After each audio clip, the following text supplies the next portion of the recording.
네, 바로 두 번째 강의로 이어서 왜 우리가 이게 실리콘밸리에 사는 게 왜 특권이고 이게 기회인가라고 하는. 그래서 아까 샌프란시스코는 어두운 부분을 통해서 우리가 살펴봤다면 우리가 이제는 4차 산업의 혁명의 그 진원지로서 실리콘밸리 그 역사 속에 우리 성도로서의 어떤 사명을 한번 생각해 보았으면 합니다. 우리 다음 장면 보시면 아까 우리가 이 과수원밭으로 즐비했던 1930년대 실리콘밸리의 모습이 되는데, 그 다음 보시면 실리콘밸리가 지금 뭐 전 지역에 IT 기업들이 자리를 잡았고, 이름만 되면 유명한, 그 다음 장면에 보시면 마크만 봐도 정이 가는 그런 그 유명한 그런 회사들이 여기 자리 잡게 되는데, 우리가 좀 의식을 가지면 그 다음 슬라이드를 보시면 전 세계에 강력한 영향을 줬던 중세 시대를 끝내고 근세 시대로 넘어가게 한 영향이 새로운 문화혁명이 르네상스거든요.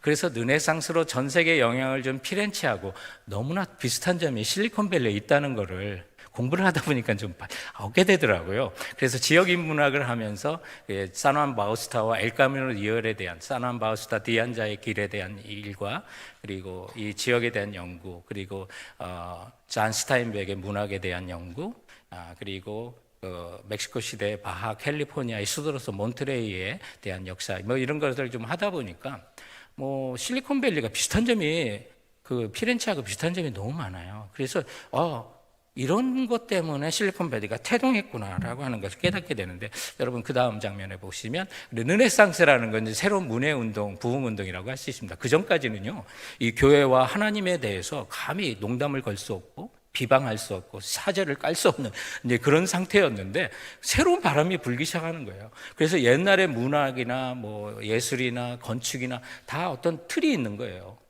너무 가슴 풍만하게 그리면 안 되는 거고요. 그림을 그려도요, 칼로 목을 한 사람만 딱 치면, 한 줄만 치면 모든 사람들의 목이 다 나가야 돼요. 그래서 예수님의 뭐 최후의 만찬 같은 줄에 있는 거예요. 앞뒤로 있는 수도 없고, 명암이 달라서 밝은 쪽, 어두운 쪽, 얼굴 크고 작은 거, 그게 원근법, 이런 것이 가능하지 않았던 것이 중세시대예요.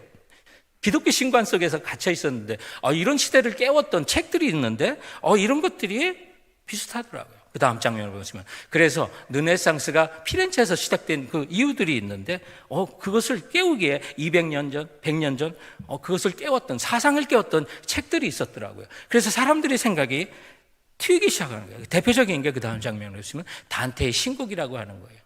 그래서 이 단테, 피렌체에서 태어나시고 살았던 분인데, 이분이 결혼도 못하고 이제 마음으로 끙끙 앓았던 베아트리체라고 하는 여인을 만났지만, 마음에 품었던 그 사랑의 그 마음, 표현도 못했어요.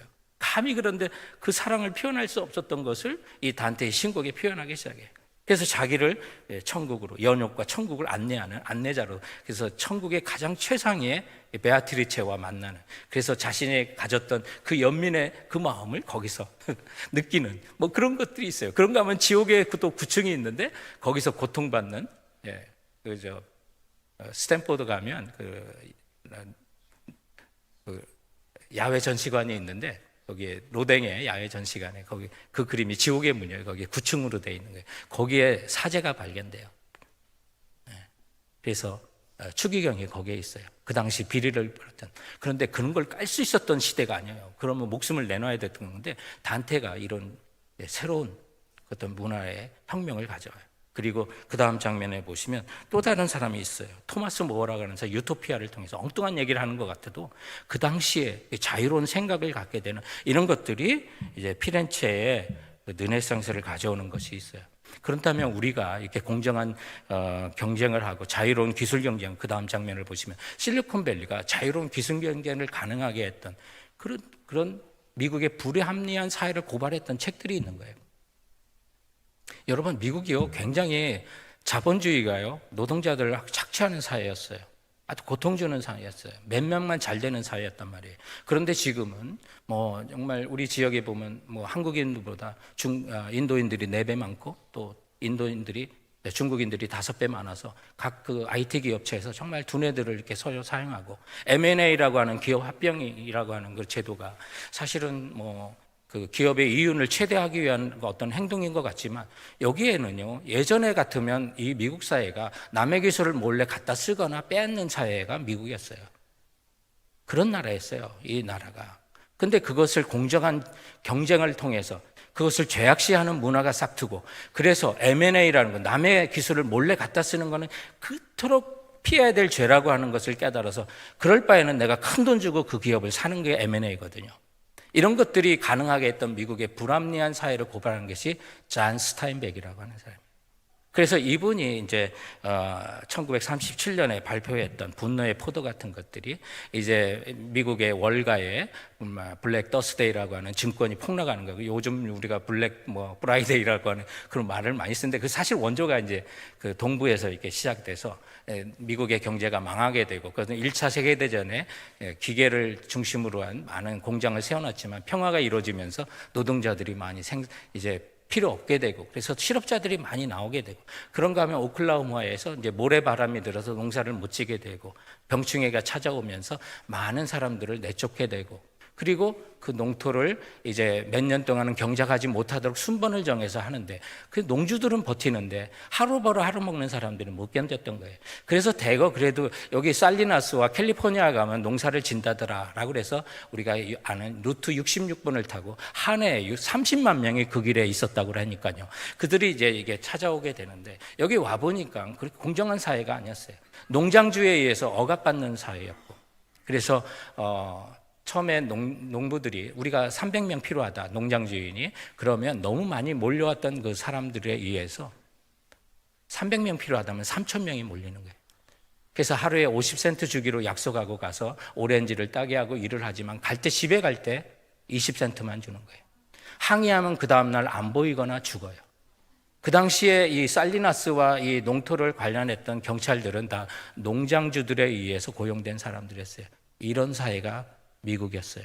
그런가 하면 이 골드러시가 이어졌을 때, 그 다음 사진을 보시면,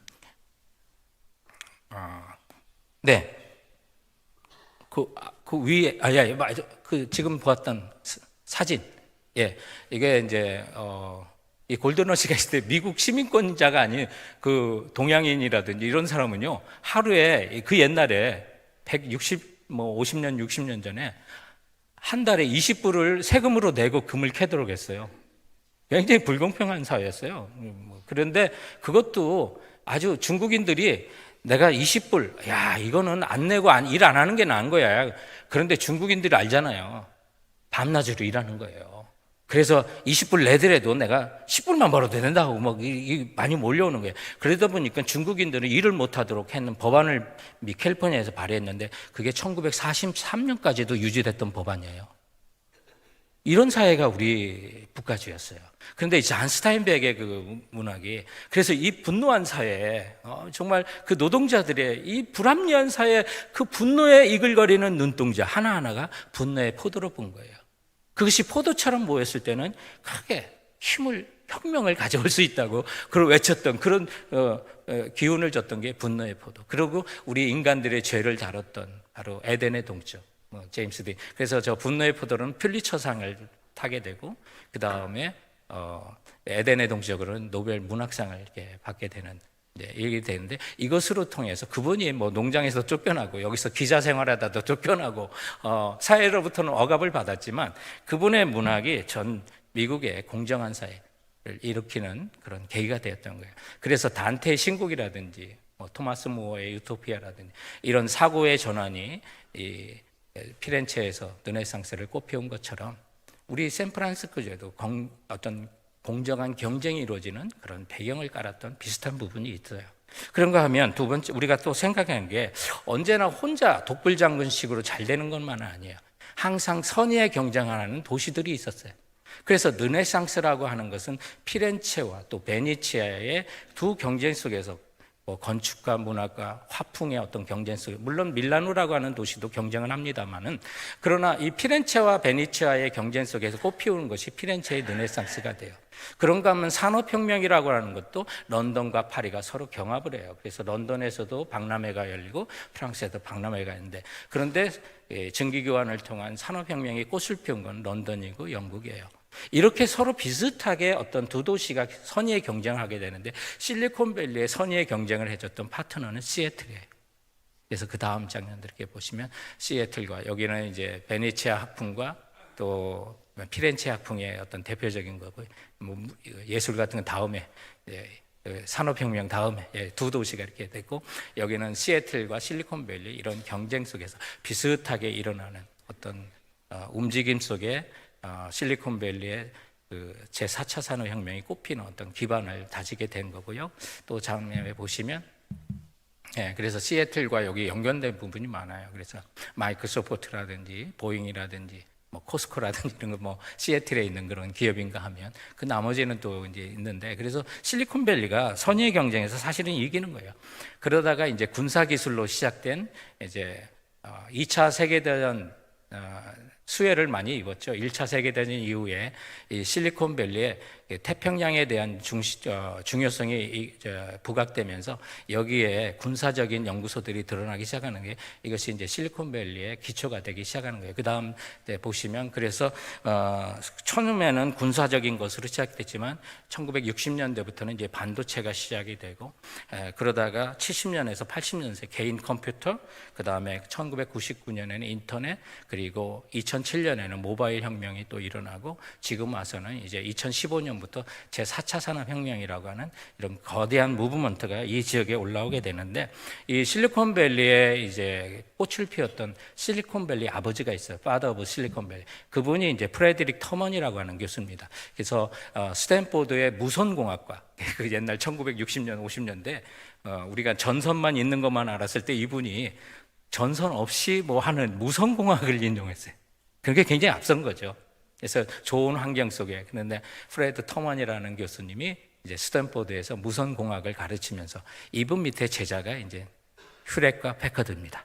그래서 이분의 제자들이 있는데, 그 다음 장면에는 휴렉과 패커드라고 하는 사람이 나오고, 이분이 둘이 의기투합해서 벤처를 시작하게 되는 그 장면들이 있습니다. 그 다음 장면에 보면 이 두 사람이 일을 하기 시작하고, 휴렉 패커드라고 하는 유한 회사를 시작하고, 그것을 처음 시작한 창고가 바로 저분 뒤에 있는 저는 가라지에서 시작을 하게 됩니다. 이것이 이제 실리콘밸리의 창고 문화, 가라지 컬처가 되기 시작하는 게 되는 것인데, 지금은 이제 이 HP 창업주 창고가 이게 버스 오브 실리콘밸리라고 하는 인정을 받아서 저렇게 국가에서 세워준 인증이 있는 그런 창고가 되었습니다. 여기서 가깝습니다. 팔로알토에 있어 한 15분 정도 갈 수 있는 그런 거리에 있습니다. 그래서 거기가 이 실리콘밸리가 처음 출생한 탄생지라고 하는 저렇게 인증 마크가 있는 곳이 되겠습니다. 그런데 이것이 이제 이 지역에 이제 실리콘밸리의 문화를 가져오는 그 아버지, 또 그 밑에서 휴렉 패커드가 나와서 이런 전자산업이 많이 발달하게 되는 계기가 됐는데, 이분에게 전화를 한 형제가 있습니다. 12살 때 12살의 아이가 이 휴렉에게 전화를 합니다. 자기가 이제 그 주파수 개수기를 만드는데 학생이다 보니까 부품도 없고 살 돈도 없어서, 그러니까 아이디어가 있었던 친구예요. 그래서 옛날에 그 옐로북이라고 하는 이제 전화복을 보고 휴렛이라고 하는 이름을 찾아서 전화를 합니다. 내가 그 주파수 개수기를 만드는데 그 부품 좀 남는 거 있으면, 버리는 거 있으면 좀 달라고 그랬더니 휴렛이 아주 이 어린 친구를 기특하게 여기서 너 와서 너 필요한 거 다 가져가라고 너 다 가져가라고 해서 그 친구가 거기에 갔는데, 거기 하는 모습들이 또 너무 아름다웠고 자기에게 도전이 되었고, 또 그 친구가 너무나도 어린 친구가 열심히 거기에서 올인해서 배우는 걸 보면서 너 여기서 인턴 한번 해볼래? 그랬더니 인턴 하겠다. 그래서 6개월을 인턴하게 되는데, 그때 전화한 친구가 스티브 잡스입니다. 그래서 이런 것들이 이제 다 이어지면서 스티브 잡스가 대부분의 사람들이 전화기를 들어 전화도 하지 않는다. 그것이 평범한 사람과 특별한 사람들의 차이를 만들어내는 것이다. 우리가 궁금하면 물어보면 가르쳐 줄 사람이 없고, 이것이 꿈을 가진 자와 없는 자의 차이라, 이런 이야기를 하게 되는 것이죠. 자, 그래서 이제 스티브 잡스가 이제 등장하게 되고, 저도 그래서 실리콘밸리의 혁신적인 목회를 하고 싶어서 제 영어 이름을 한번 바꿔보려고 했습니다. 그래서 스티브 잡부로 바꿨더니 너무 잡부같이 저에게 일을 맡겨서 안 바꾸기로 했습니다. 그 다음 장면 보시면, 그래서 어떤 인턴십의 스토리를 쌓았던 스티브 잡스의 이야기가 있고, 자, 그 다음에 이제 반도체가 등장하게 되는데, 이 반도체의 아버지는 윌리엄 쇼클리라고 하는 사람이 있습니다. 이런 사람들이 이제 여기에 많이 등장하면서 이 실리콘밸리가 등장하게 되는 것인데요. 그래서 실리콘이라고 하는 이름들은 이제 모래에서 만드는 반도체의 원재료 실리콘에서 나오게 되는 그 이름이 되겠습니다. 그래서 우리가 그동안 아는 것처럼 밸리 오브 하트 딜라이트라고 하는 정말 과즙이 풍부한 도시에서 이 반도체의 원재료가 되는 실리콘밸리로 이 지역이 바뀌게 되는데요. 이 실리콘밸리의 아버지, 그러는 프레드 터만이고 반도체의 아버지는 바로 윌리엄 쇼클리라고 하는 사람입니다. 그래서 이분은 벨 연구소에서 군사적인 연구를 하면서 그 제자들을 길러내는 일에 막강한 힘을 가져합니다. 그리고 쇼클리 트랜지스터라고 하는 회사를 세워서 제자들을, 일꾼들을 많이 했는데 정말 다양스럽게도 이분이 인간성이 안 좋았습니다. 그래서 직원들을 못 살게 굴어요. 그래서 이 쇼클리 트랜지스터에서 일하던 8명이 도저히 이 사람 밑에서는 일할 수가 없다. 인격적으로도 무시당하고 너무나도 착취를 당하니까 도저히 안 되겠다가 나오게 되는데, 이분들이 실리콘밸리를 발전시키신 위인들이 됩니다. 그래서 쇼클리는 이 사람들을 향해서 8명의 배신자라고 유명한데, 실리콘밸리를 가져온 위대한 인물로 바로 8인의 배신자라고 하는 이름이 여기서 나옵니다. 저 사람을 통해서 실리콘밸리에 65개 IT 기업들이 생겨납니다. 그 중에 지금 좀 보는 8명의 배신자 중에 아래 가운데 2명, 저 사람 2사람이 바로 인텔을 창조하게 됩니다. 그뿐만 아니라 여기서 이 8명의 내셔널 세미컨덕터라든지 어드밴스드 마이크로 디바이스드 그리고 AM 등 수많은 회사들을 창립하게 되면서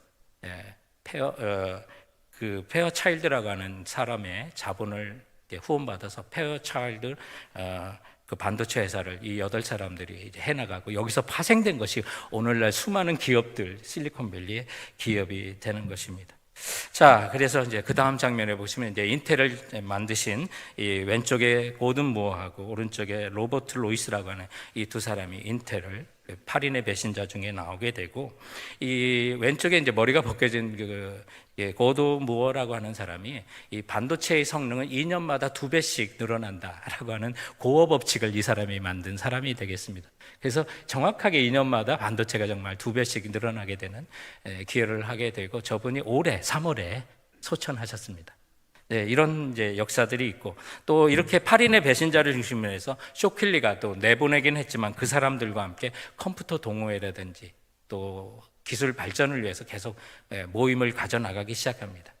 그때 같이 이제 들어온 사람이 스티브 잡스하고 스티브 워지아니라고 하는 애플을 창업한 사람이 또한 되겠습니다. 공동 창업자들이 그때 함께 돌아오면서 이렇게 실리콘밸리가 싹을 칠 수 있는 그런 기반들을 마련하게 되는 거죠. 그래서 이제 애플을 통해서 개인 컴퓨터들이 이제 확장이 되기 시작하고, 그 다음 장면으로 그냥 넘어가겠습니다. 그래서 애플의 컴퓨터가 어떻게 되고, 그 다음에 무슨 이진법을 어떻게 시작하고 이런 것들은 생략하겠습니다. 좀 그 다음에 넘겨주십시오. 그래서 1977년 첫 작품이 나오고, 마이크로소프트가 또 이제 개인 컴퓨터를 만들면서 더 이제 일어나게 되고, 컴퓨터 세계도 또 발전했던 4세대 세계가 있습니다. 그 다음 장면을 보시면 큰 성장을 이룬 마이크로소프트와 함께 이 지역이 더욱더 발전하게 되는 그런 과정 속에 있습니다. 또 다음 보시면, 그래서 지금은 어떻게 발전했는지 또 그런 내용들이 있습니다. 그래서 인터넷 사물이라고 하는, 인터넷 띵이라고 하는 컨셉이 나오고, 4차 산업의 혁명, 그래서 메타버스라고 하는 이제 그런 지금 이제까지 이제 이르게 됩니다. 오늘 제가 강의를 할 때 대폭 줄이는 것은 양해해 주시고, 그 다음 장면에 보시면, 그래서 우리 아이폰 2007년에 이제 모바일 혁명이 일어나게 되고, 2015년부터는 이제 본격적인 AI 시대, 그래서 메타버스 시대가 돼서 1차 산업혁명은 이제 영국에서 시작된 증기기관으로 시작된 것이라면, 2차 산업혁명은 전기를 쓰면서 생산하는 것,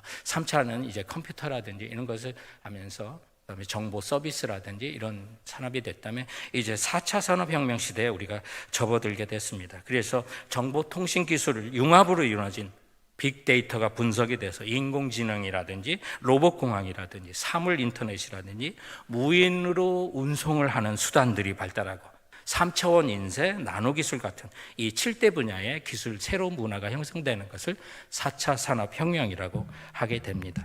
자, 그렇다면 이제 제가 간단하게 설명했지만, 그래서 지금 이 시대에 우크라이나 전쟁에 가장 영향을 주고 있는 기업은 테슬라, 스타링크를 통해서 계속해서 영향을 주고 있습니다. 하마스와 이스라엘 전쟁 가운데 구글과 애플이 맵 서비스를 중단을 했습니다. 이스라엘의 요청에 따라서. 어떤 문제가 있을 때마다 요청해야 될 것, 실리콘밸리의 기업이 될 것입니다. 그리고 짧은 기간에 이렇게 세계의 많은 나라들에 영향을 준 도시는 그동안 없었습니다. 자, 그렇다면 우리가 샌프란시스코를 통해서 어두운 부분을 봤다면, 우리가 실리콘밸리라고 하는 가장 짧은 지역에서 가장 세계의 영향력을 전 세계에 주고 있는 이 도시에 산다는 성도들에게 준 사명이 있다는 것입니다. AI의 4차 산업의 모든 혁명 속에 사탄은 더욱더 지배하려고 할 것입니다. 그것의 음란과 타락의 문화를 심으려고 합니다. 그러나 이곳에서 일하는, 실리콘밸리 기업에서 일하는 우리 교회 성도들이 하나님 나라를 꿈꾸고 가장 거룩하게 단시간 내에 세계를 움직일 수 있는 힘도 또한 우리에게 주어진 기회라는 사실을 가져야만 하는 것입니다. 우리에게 너무 잘 알려진 메타라고 하는 회사에 다니던 저희 교인들이 있었습니다. 그 교인께서 연구하는 것이 제가 뭔 얘기인지 몰랐습니다. 안경에 사물을 이렇게 해서 어떤 새로운 정보, 안경을 만든다고 그래서 여기서 무슨 안경을 만드냐 했는데 그 안경으로 많은 것들을 보는 겁니다. 그 사람의 성향이나 이런 것들을 바라보는 것입니다. 그래서 너무 전율이 있었습니다. 이런 곳에서 목회하는 내가 어떻게 목회할 수 있을까? 그 다음 장면을 보시면, 그 다음 슬라이드 때 결론을 바로 넘어가십시오. 글이 있는 것을 위해서. 그래서 이런 인공지능에 사는데 앞으로 이성과 논리 중심 가치관은 약해질 것입니다. 옛날에 젖어서 목사님들이 교회에서, 교실에서 우리 제자 양육을 하라고 하면 여러분 안 됩니다. 교회의 원형은 예수 그리스도께서 그분의 반석이 되시고 주는 그리스도시요 살아계신 하나님의 아들이라는 고백 위에 세워지지만 그 교회의 원형, 프로토콜은 어떤 모습인지 잘 알 수 없습니다. 지금 우리가 갖는 성가대, 찬양팀, 예배의 모습, 교회의 원래 모습일까요? 알 수 없는 겁니다. 그 시대마다 맞춰가야 될 모습들이 우리에게 다 있는 것입니다. 그러나 그럴수록 예수님의 모습은 더욱더 빛날 것입니다. 사람들이 기계 문명 속의 가상세계에 살면서 인간적인 터치가 더 그리워질 것입니다. 예수님처럼 제자를 3년간 데리고 다니면서 그들과 함께 살아가고 하나님 나라를 가르치는 것이 더 필요한 시대가 되었을 것입니다. 저는 여러분과 함께 그것까지는 다루지 않겠습니다. 목사님들과 함께 다룰 때는 4가지 4C라고 하는 그 교회 처치 브랜드를 어떻게 할 것인지, 컨텐츠 처치는 어떻게 할 것인지, 커넥티드 처치는 소통하는 교회를 어떻게 만들 것인지, 크리에이티브 처치는 어떻게 할 것인지, 창의적인 교회를 어떻게 할 것인지. 그래서 이런 시대에 우리가 어떻게 교인들을 이끌 것인지를 같이 논의할 겁니다. 그러나 여러분과 함께하는 것은 앞으로 그런 개혁을 이끄는 목사님들에게 태클은 걸지 마십시오. 옛날 같은 방법으로 해서는 안 됩니다. 더욱 몸의 반응을 이끄는 전인적인 신앙생활로 초점을 맞추는 교회 교육과 운동들이 일어나게 될 것입니다. 그래서 교회가 급격히 변하는 이 시대에 맞춰서 살아가야만 하는 것입니다. 이렇게 급격히 변하는 AI 시대, 인공지능의 시대, 가상세계 세계, 메타버스와 메타 시대가 돼서 가상 공간을 즐기려고 하는 그 사람들에게 연구하는 저희 교인에게 제가 물었습니다. 이런 곳에 교회가 어떻게 하면 될까? 앞으로 교회를, 구태의연한 교회를 떠나려고 하는 그 세대를 어떻게 잡을 수 있을까? 그 형제님이 제게 말했습니다. 목사님, 그 메타 세계에도, 가상 세계에도 목사님 교회를 개척해 주셔야만 합니다. 아니, 그 교회를 어떻게 개척하면 됩니까? 그건 목사님이 고민해 주셔야죠. 내가 그것까지 어떻게 고민해? 그러나 그 말이 제게 하나님 말씀처럼 들렸습니다. 이 시대를 살아가며 변화하는 4차 산업혁명에 주도하는 실리콘밸리에 살아가는 목회자로서 그 가상세계에 타락과 음란의 문화가 자리 잡지 않도록 우리 교인들이 그 직장에서, 그것을 연구하는 곳에서 하나님 나라의 컨셉을 심어주고 주님의 아름다운 교회를 그 가운데서 이뤄가는, 하나님 나라를 위해서 일할 수 있는 성도로 길러나가야겠다. 마치 그 사명을 얻게 된 것입니다. 우리 산호제 교회협의회에 소속된 우리 성도 여러분, 너무나도 좋은 시간 기회 주셔서 감사합니다. 또 이런 기회를 주신 산교협 우리 모든 목회자들, 우리 사관님께도 회장님께도 감사드립니다. 자, 이래서 이런 문제를 우리가 품고 우리 지역의 어두운 부분, 그러나 전 세계를 움직일 수 있는 밝은 부분을 위해서 함께 힘을 써주시고 기도해 주시는 여러분 되셨으면 합니다. 감사합니다.